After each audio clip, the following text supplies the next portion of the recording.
You see, actually, what happens is when relationships are not all right, the physical brain itself develops problems. And if we do a brain scan, we can actually see this as some dots, some lines on the brain.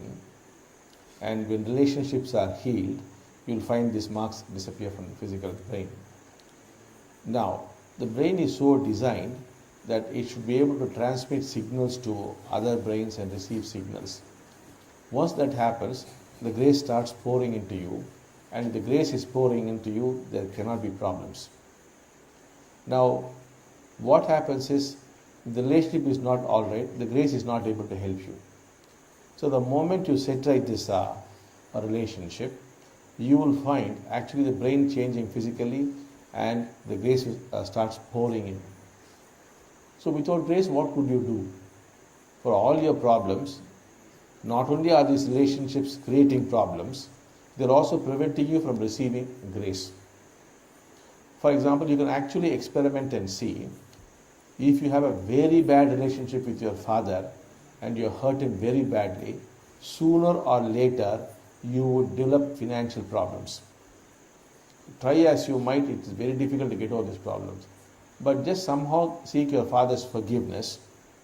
You will find that sometimes in 15 days the problem will start disappearing if it is really done. Now, we have done this for a number of people who own big companies, big millionaires who run huge companies.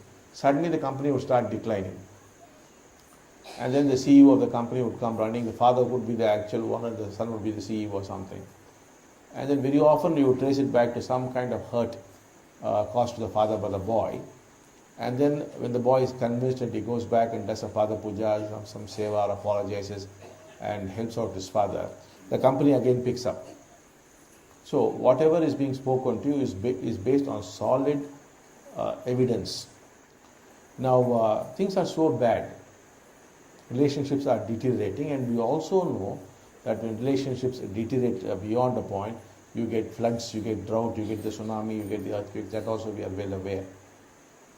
So all things are connected like it, and they ultimately go to relationship. So when we speak about it more like a science. It's not some kind of a philosophy that we are speaking, no. It's a science to us. You can experiment it and see. You can try it out.